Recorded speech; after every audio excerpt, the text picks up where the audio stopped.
There is a place inside the feminine mind that most men never reach, not because it's locked away, not because it's protected by walls or secrets or tests, but because even she struggles to admit it exists. Carl Jung called it the shadow, the inner territory where suppressed desires live, where raw impulses pulse quietly beneath a polished, socially acceptable surface, where unspoken fantasies have been sitting for years, waiting for the right conditions to finally breathe. She will never post about this. She will never bring it up in therapy.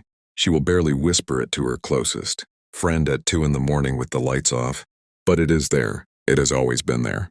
And the man who truly understands what lives in that shadow doesn't chase women. He becomes the thing they cannot stop thinking about long after he's left the room. Most men spend their entire lives performing for the version of a woman she shows the world. The agreeable version, the reasonable version, the version that smiles and says she wants a kind, emotionally available man who communicates openly and shows up consistently. And those men, the ones who give her exactly what she says she wants, get friend-zoned, ignored, quietly replaced. Not because they did anything wrong, but because what a woman says she wants and what actually ignites something primal inside her are two completely different conversations happening in two completely different parts of her brain. This is not about manipulation. It's not about tricks or pickup tactics or games. This is about understanding the architecture of feminine desire at a depth that most men are too comfortable, too polite, or too afraid to go near.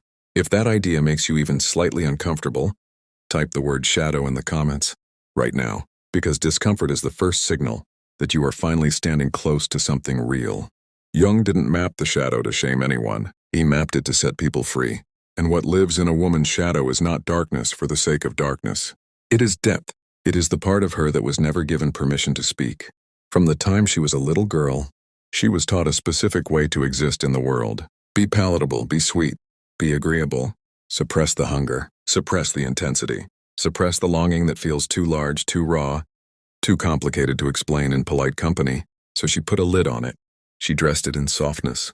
She learned to perform pleasantness even when something fiercer, something wilder, something far more honest was running just beneath the surface. And here is exactly where most men make the critical error.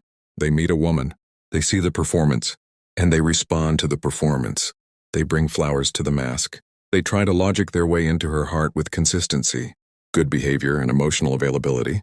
They say all the right things. They tick all the boxes she listed, and she appreciates them the same way she appreciates a reliable appliance, useful, dependable, easy to take for granted. What she cannot manufacture, what she cannot will herself to feel, is a genuine response to a man who sees straight through the performance without flinching, a man who doesn't need her to be palatable, a man who isn't rattled by her softness, isn't confused by her contradictions, and isn't quietly desperate for her approval with every interaction. That man doesn't feel like a suitor. He feels like a mirror, and she cannot look away from a mirror that shows her something she has never been allowed to see in herself. This is what's called frame.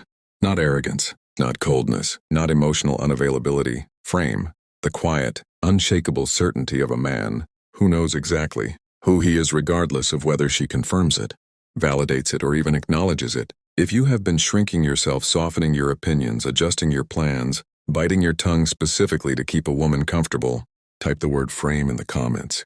Because that shrinking is the precise reason she stops seeing you as someone worth pursuing. Here is the psychology, the self-help. Industry will never sell you because it doesn't feel good to hear. Women are not primarily attracted to what you do for them. They are attracted to what you refuse to do because of them. Read that again. Let it land. A man who rearranges his schedule, his standards, his silence, and his self-respect to accommodate a woman's shifting mood is not being romantic. He is sending a signal that says loud and clear, I do not fully believe I am enough without your approval. And the feminine nervous system, not the rational, reasonable, socially conscious mind, the nervous system reads that signal in under 4 seconds. It registers as weakness, and weakness does not activate the shadow. It sedates it. It puts it to sleep. It removes the very thing that could have made her feel genuinely alive in your presence. What activates what lives in her shadow is polarity. The experience of encountering something that does not bend. A man who can hold steady in the middle of her emotional storm without becoming the storm himself. A man who hears her push against him and responds not with apology, not with defensiveness, not with frantic attempts to smooth things over, but with stillness. That stillness is not indifference. Don't confuse the two. It is mastery. and mastery quiet, earned. Bone-deep mastery is the most ancient aphrodisiac that has ever existed. Now here is something that matters specifically to you as a senior man. You carry something younger men simply cannot fake. You carry the residue of a life that has actually been lived, decisions made under real pressure, losses absorbed without collapsing, lessons paid for in full, not borrowed from a podcast or a book, but earned through actual time and actual pain. That weight, when carried correctly, doesn't read as burden. It reads as gravity, the kind of gravity that makes a woman feel, perhaps for the first time, like she is standing next to something that will not crumble under the pressure of her. Not a man performing strength, a man who simply has it quietly without announcement. The older man who understands this does not compete with younger men. He doesn't need to. He is operating in an entirely different category.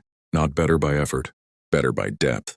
Type the word gravity in the comments if you are beginning to understand that your age is not your liability, it is your leverage. Marcus Aurelius wrote that a man's worth is no greater than the worth of his ambitions.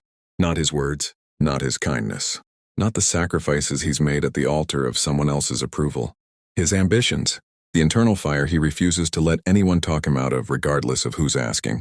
This is where stoicism and feminine psychology meet in a way that almost no one is speaking about. The stoic man is not emotionally unavailable. He is emotionally sovereign. And the difference between those two things is everything. The emotionally unavailable man is running from feeling. He shuts down because he can't handle the weight of his own interior. The emotionally sovereign man has walked straight through the feeling. He has metabolized it. He has arrived on the other side not hardened, not closed off but clear, settled, unbothered by the need to perform his emotions for an audience.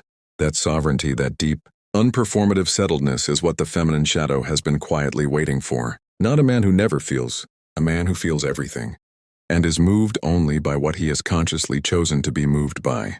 A man who loves with intention rather than desperation. A man who can let silence sit in a room without rushing to fill it because he's afraid of what she might think. Nice guys give women what they ask for. Men of substance give women what they actually need, which is the experience of encountering someone who cannot be domesticated by discomfort. You are not too old. You are not too late.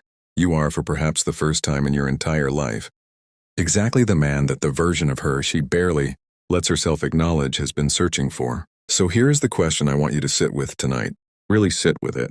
Think about the last time you changed something about yourself, your words, your plans, your standards, your silence specifically to avoid a woman's disapproval. What did that cost you? Not her, you. Drop your honest answer in the comments. No performance, no polished version, just the truth. Because the men in this community who are willing to face that question without flinching are the ones who will never have to shrink themselves again.